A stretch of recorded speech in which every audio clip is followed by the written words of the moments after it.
Class 10th की exercise 3.3 का question number 3 जो कि है निम्न समस्याओं में रैखिक समीकरण युग्म बनाइए और उनके हल प्रतिस्थापन विधि द्वारा ज्ञात कीजिए। तो क्वेश्चन नंबर 3 का पहला प्रश्न है, दो संख्याओं का अंतर 26 है और एक संख्या दूसरी संख्या की 3 गुनी है, उन्हें ज्ञात कीजिए। चलिए अब हम इस प्रश्न को सॉल्व करते हैं। तीसरे के फर्स्ट को सवाल में कहा गया है दो संख्याओं का अंतर 26 है, तो अंतर से पहले हमें दो संख्याएं ज्ञात करनी होगी। तो हम मान लेते हैं, माना पहली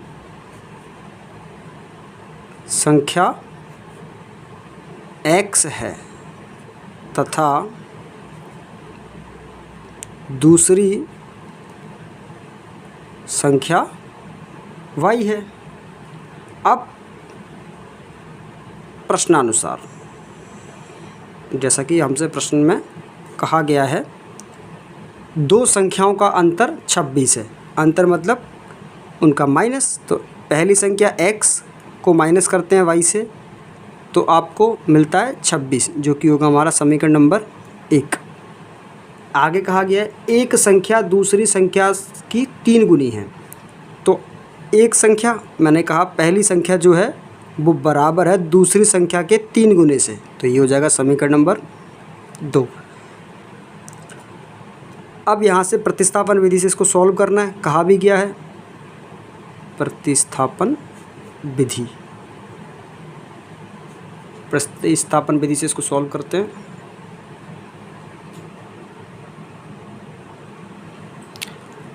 तो प्रतिस्थापन विधि में समीकरण 2 से शुरुआत करते हैं। समीकरण 2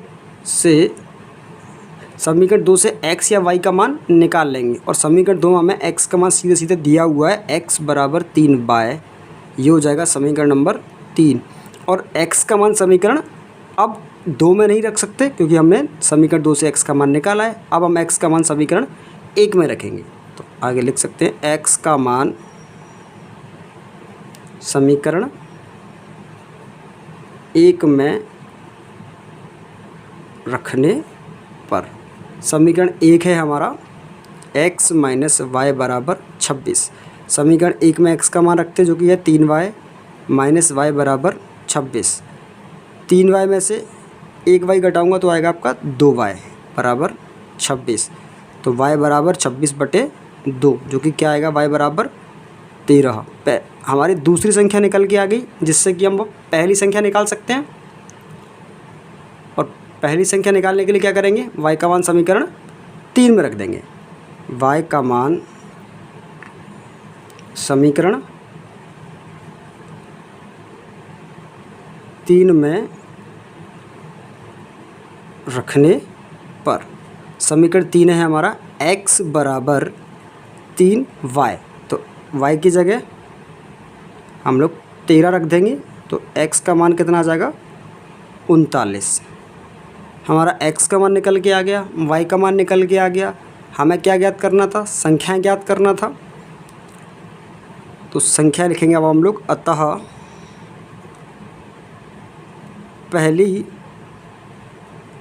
संख्या हमने x को माना था तो x की जगह 39, व दूसरी संख्या हमने y को माना था, दूसरी संख्या हमारी क्या आ जाएगी 13। जैसा कि प्रश्न में कहा गया था एक संख्या दूसरी संख्या की 3 गुनी है। देखने पर समझ आ रहा है कि जो पहली संख्या है दूसरी संख्या की 3 गुनी है, और यही हो जाएगा हमारा इस प्रश्न का आंसर।